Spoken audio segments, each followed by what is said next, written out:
Fleet Commander Ryen Halix stood motionless, the steaming cup of tea in his hand forgotten as he listened to the grim report.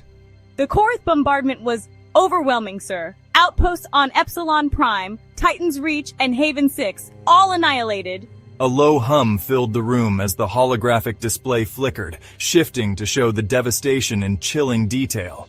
Entire cities turned to craters, ships left adrift in space like carcasses in a cosmic graveyard. Preliminary casualty count is upwards of 10 million. Civilians, scientists, families. Halix exhaled slowly, setting the cup down with deliberate care. His expression remained eerily calm, but those who knew him understood what that meant. The Korrith had just made the worst mistake of their existence.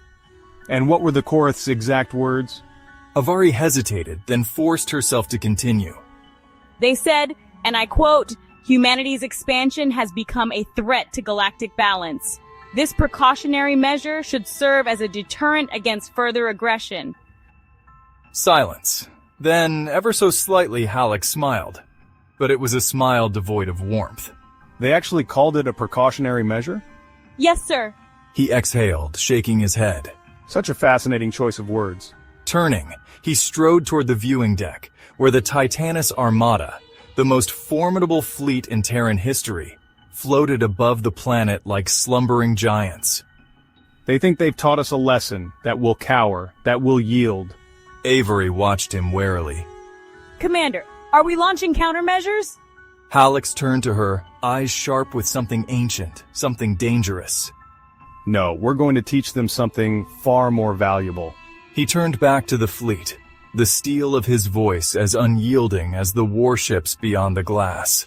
The Korrith believe they're the apex of the galaxy. They're about to learn what happens when Titans wake. High Strategist Veylan of the Korrith Dominion watched the battle reports with mounting disbelief. This doesn't make sense. The Terrans should be retreating. Instead, the exact opposite was happening.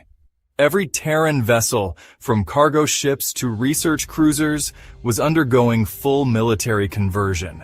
Civilians weren't fleeing. They were arming themselves.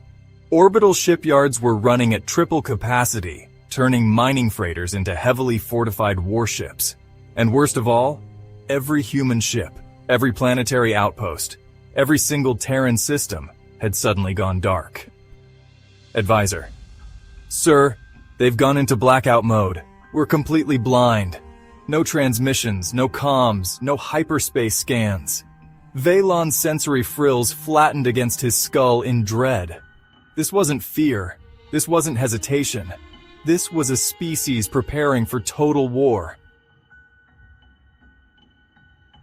Days later, the Korrith border defenses received an unexpected transmission. It was brief. Just one sentence. Transmission. You took 10 million lives to make a point. Now allow us to make ours. Before the Korrith could react, a pulse of energy erupted from deep space. One by one, their orbital defense platforms shut down. Their fleets, scattered across multiple star systems, suddenly lost all command signals. Entire planetary security grids went offline. What is this? A voice, human, calm, and measured, cut through their desperate attempts to restore order. Human voice. This is a demonstration, a fraction of what we can do. You see, while you studied war, we studied you. Across the Korrith Dominion, hundreds of hidden Terran intelligence cells activated simultaneously. Entire shipyards, designed over centuries, were sabotaged from within. Strategic command centers were hijacked. Every weakness the Korrith had ever tried to conceal had already been cataloged, and now they were being exploited. Human voice. This isn't a war. This is retribution. The Korrith High Council convened in a state of utter panic. Councillor 1, we have to negotiate.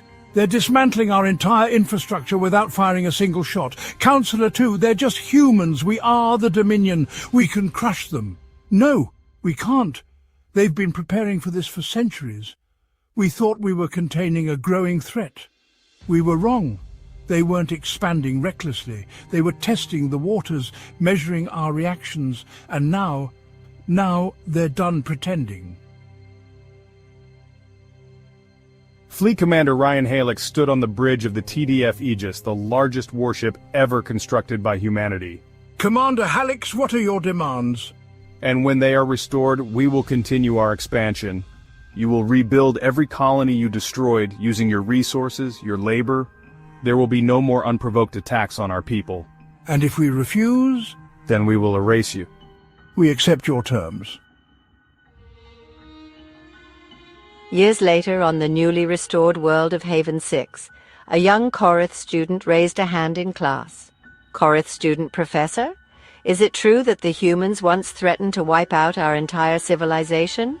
No, they never threatened. They simply stated reality. The real lesson of the war wasn't about destruction, it was about restraint. The humans could have ended us, but instead they taught us. They reminded us that true power isn't about what you can destroy, it's about what you choose to protect.